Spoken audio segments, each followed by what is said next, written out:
Good morning, Boris. Good morning, Nick. It is Chuka. Yes, it is, isn't it? Yeah. And I wanted to ask Boris. Boris said, you said, Boris, that if we left the EU, we could conclude a trade deal with the EU along the same lines as Canada. And my question to you, yes, you did. Why would we want to adopt a Canadian model for trading with the EU when that took 7 years to negotiate? They don't have full access to the free market, the single EU free market area that we do now. They don't have full access, and it doesn't cover 75 to 80% of the UK economy, which is services. And it actually would result, if we had that model, in tariffs equivalent to, I think it's quite interesting. I think it's quite interesting, Nick, that the Remain campaign... What does an alternative look like? And that's what I'm asking you. Yeah. Okay, Chuka, stay on the line. It's quite interesting that the Remain campaign is so completely freaked out by this Canadian discussion, because actually, one of the interesting things about that, I think there are elements of the Canada deal I like. We should do a British deal. We've been in the EU for 40 years. You know, more than we are a massive economy. There's no reason I read why it would take 10 years, Mr. Johnson. There's no reason why we shouldn't do a deal very rapidly indeed. And there are elements of the Canadian deal that show, in my view, that the Remain campaign are, as usual, trying to panic people. There is the interesting thing about the Canada deal is they've got rid of about 97, 98% of the tariffs. And that's what people say is, you know, the EU will put up tariffs against us. What a complete load of baloney. Do you seriously imagine that with a net balance of trade in their favour of about £80 billion a year, the EU is going to put tariffs up? Well, let's ask Chuka. Of course they're not. There is a massive opportunity for us to strike deals around the world. And I think it's running this country down, and the sheer negativity and lack of optimism about our ability raises off the Remain campaign like a vapour.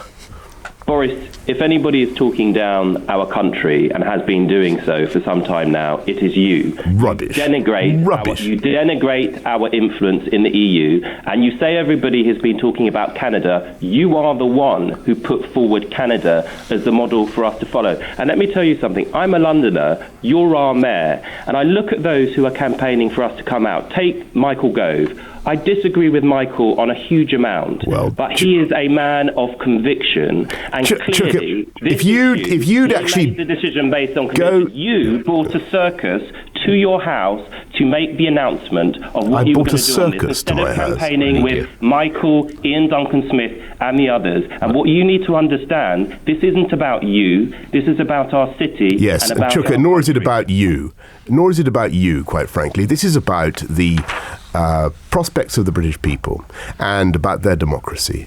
And I have to say that it is very sad that we are being invited to continue to remain in a system that I think is less and less democratic.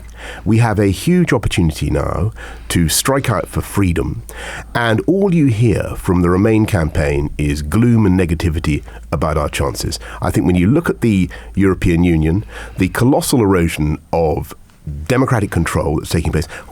Chuka, by your own admission, I think you've said that 50% of law in this country comes from the EU. I think that was, you were quoted as saying that, weren't you?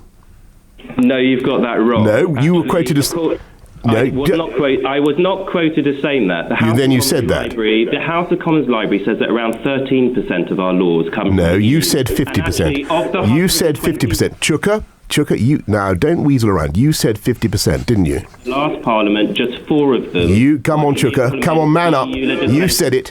Come on. You are seeking. You admitted that 50% of our legislation derives ultimately from the EU. You did. I don't think we're going to get an agreement here. Well, let's just finish the point you want to make. Chuka is saying he did not defiantly. He did. Go ahead. He did. He's on record as saying that. And I have to say again, he says he's not. But anyway, let's come to the point you're making. Anyway, I'll be happy to substantiate that.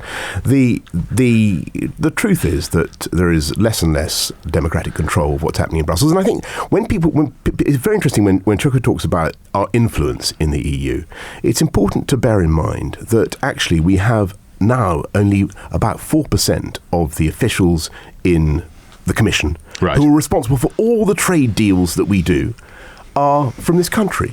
And you have to ask, with the best will in the world, Chuka, how can the people of Streatham, how can the people of London hope that their interests in international trade are going to be properly represented by an organisation with only 3.6 or 4% UK nationals. Gentlemen, we must move on because you have the ability to debate each other across the chamber in the Palace of Westminster. My listeners don't. Chuka, thank you. We move on to other callers. Type, and did you dabble at all? I didn't exhale. But you did inhale. You got the quote. Didn't exhale. I think there's lots of dabblers, including yourself. Ian. No. I've never dabbled at all. In anything. In anything. I'm not talking.